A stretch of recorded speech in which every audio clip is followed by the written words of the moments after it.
स्वभाव में नंबर है एक हम जैन है और गर्व से कहते सदा ये है नंबर एक हम है नंबर एक हम। કે 2044નું સંમેલન થયું જીનશાસનનું, એ પછી લગભગ 28 વર્ષે એટલે કે 2072 આ વર્ષે શ્રમણ સંમેલન થયું. હમણાં જ મેં તમને વાત કરી. એ શ્રમણ સંમેલનની અંદર સંઘ અને શાસનને નજર સામે રાખી 63 જેટલા ઠરાવો કરવામાં આવ્યા છે. તમને જાણીને આનંદ થશે, આ 63 ઠરાવમાં આમ જોવા જાવ કોઈ વ્યક્તિગત પ્રાય કોઈ મહાત્માનું નામ નથી, વ્યક્તિગત કોઈ ગ્રુપ, કોઈ સંસ્થા, કોઈ મંડળ, કોઈ સંઘ એનું પણ નામ નથી. પણ આ 63 ઠરાવની અંદર જો કોઈ એક ગ્રુપનું નામ લેવાયું હોય તો એ ગ્રુપનું નામ છે વિહાર સેવા ગ્રુપ.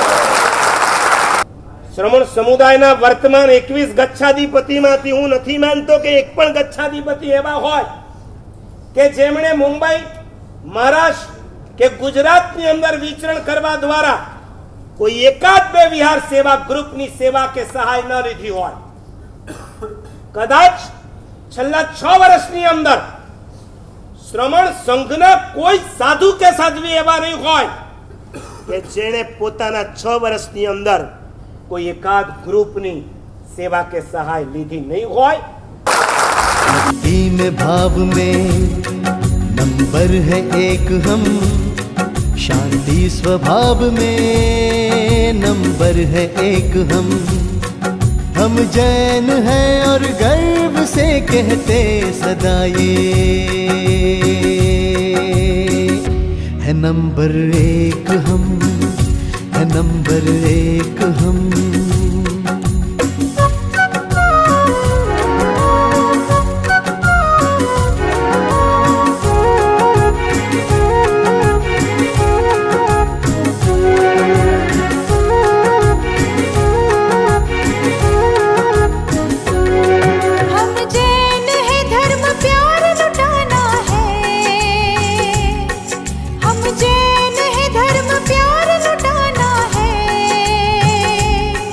हमसे दुनिया ने अहिंसा को जाना है, हमसे दुनिया ने अहिंसा को जाना है। કે વિહાર સેવા ગ્રુપને આની કોઈ જ ચિંતા ન રહે અને બધા જ સાધુ સાધ્વી ભગવાન નિશ્ચિંત બની જાય.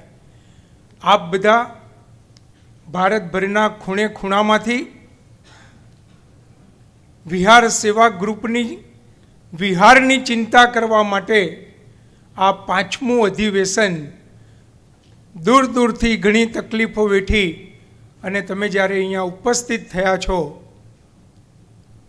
આપણા જીવનની અંદર ઉદયમાં આવશે, ક્યારે આવશે, સંયમ જીવન એની આપણને ખબર નથી, પણ જે સંયમ જીવનમાં વિચરી રહ્યા છે એમની વિહારની અને તમામ પ્રકારની વૈયાવચની જવાબદારી આપણા બધાના જ્યારે સિરે છે, ત્યારે